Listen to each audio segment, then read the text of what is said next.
तो एक एक और मज़ेदार रोचक खबर आपके लिए। कभी-कभी एक भारत जैसे विविधतापूर्ण और अति चुनौतीपूर्ण देश में भी जो है सरकारें कई बार स्थिर हो जाती हैं। लेकिन कई बार जो है दूर-दराज़ के जो हैं समान संस्कार वाले लोगों से परिपूर्ण और बेहद जो है कम चुनौतियों वाली जो देश होते हैं, वहाँ पर जो है सरकारें स्थिर नहीं रह पाती हैं, ऐसा होता है। उसका एक उदाहरण बताना चाहता हूँ आपको मैं। उसका उदाहरण है आइसलैंड, जहाँ पर कि शनिवार को नया संसद चुनाव आज जो है उसके लिए वोटिंग हुई होगी।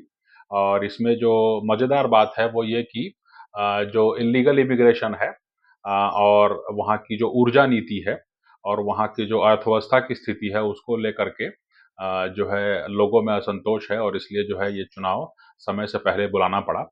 और आइसलैंड के बारे में आपको बताना चाहूँगा कि यूरोप का जो है उत्तरी भाग में है और 2008 के जो वित्तीय संकट पूरी दुनिया में आया था, उसमें आइसलैंड भी एक प्रभावित देश था और 2008 के बाद से 2024 तक ये छठा आम चुनाव है, जिसने उत्तर अटलांटिक द्वीप देश की अर्थव्यवस्था को तबाह कर दिया था और राजनीतिक अस्थिरता से एक नए दौर की शुरुआत हुई थी। तो मतदान के जो सर्वे हुए हैं, जो वोटिंग के जो एग्ज़िट पोल जो कहलाते हैं उससे संकेत मिलता है कि देश को फिर से एक बड़े बदलाव का सामना करना पड़ सकता है क्योंकि 3 सत्ताधारी पार्टियों का समर्थन गिर चुका है। तो अम अम, इसमें आइसलैंड में तकरीबन 4 लाख लोगों का देश है। केवल 4 लाख लोगों का एक देश है, सोचिए, है ना?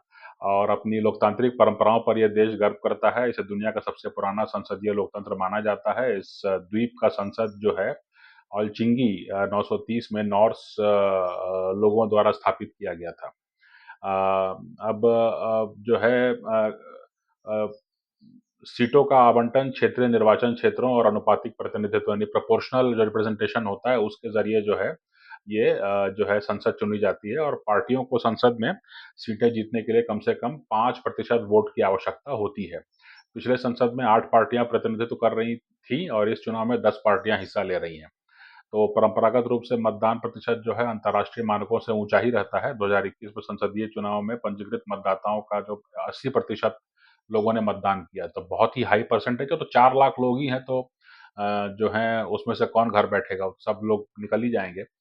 तो आर्कटिक सर्कल के पास जो है आइसलैंड, आइसलैंड मतलब कि पूरा एक बर्फ का द्वीप ही है, नाम से ही स्पष्ट है। तो सामान्यतः गर्मी के महीनों में ही चुनाव आयोजित करता है, लेकिन 13 अक्टूबर को जो सरकार थी वो गठबंधन टूट गया और इसके लिए जो है उनको पहले चुनाव बुलाने पड़े। अभी जो है पूरी दुनिया में भारत में जैसे ठंड पड़ रही है, तो आइसलैंड में भी ठंड पड़ ही रही है।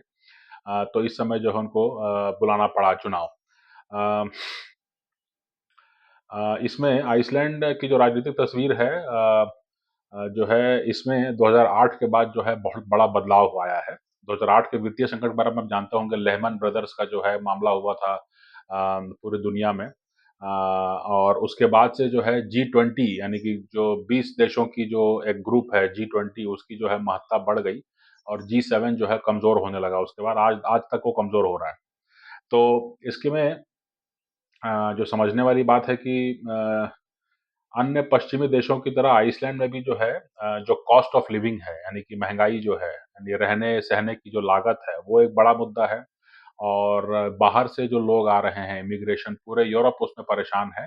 यूरोपियन यूनियन जो है वैसे देखने में बड़ा तगड़ा लगता है, लेकिन यूरोप के देश जो हैं छोटे-छोटे हैं और आपस में मतभेद बढ़ते जा रहे हैं।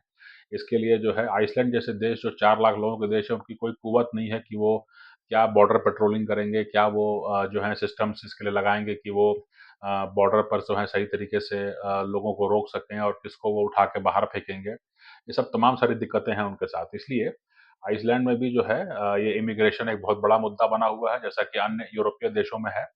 और महँगाई जो है फरवरी 2023 में 10% एनुअल रेट तक पहुँच गई थी और इसमें जो है ये बताया जा रहा है कि कोविड के कारण तो था ही, लेकिन जो यूक्रेन युद्ध हुआ था उसके चलते भी यूरोप में काफ़ी महँगाई बढ़ी है ना? तो ये जो है आइसलैंड में जो है रेफ्यूजीज़ बड़े पैमाने पे आ रहे हैं और वहाँ पे असाइलम माँग रहे हैं और आइसलैंड जैसा मैंने बताया 4 लाख लोगों का देश है, तो वो जो है पूरी तरह निपट नहीं पा रहा है। बहुत ज़ोर-ज़बरदस्ती से किसी को बाहर भी नहीं फेंक पा रहा है और जो लोग आ रहे हैं उनको ठीक से उनके रहने-सहने का इंतज़ाम भी नहीं कर पा रहा है। तो इसलिए जो है ये एक महत्वपूर्ण विषय है, एक छोटा देश भी जो है वो किस प्रकार अस्थिर हो रहा है और वहाँ पर क्या किया जाए क्योंकि पार्टियों के पास आइडियाज़ तो होंगे लेकिन संसाधन भी होने चाहिए उन आइडियाज़ को पूरा करने के लिए। तो इसलिए एक छोटा देश जिसके बारे में आप सोचते होंगे कि ये बड़ा ही सुखी देश है, लेकिन देखिए कि वहाँ पर भी जो है कितनी राजनीतिक अस्थिरता है और वहाँ के लोगों में भी कितना असंतोष है। तो इसलिए जो है ग्लोबलाइज़ेशन जो है, उसमें हर चीज़ जो है वो एक सर्कल में आती है, साइकिल में आती है।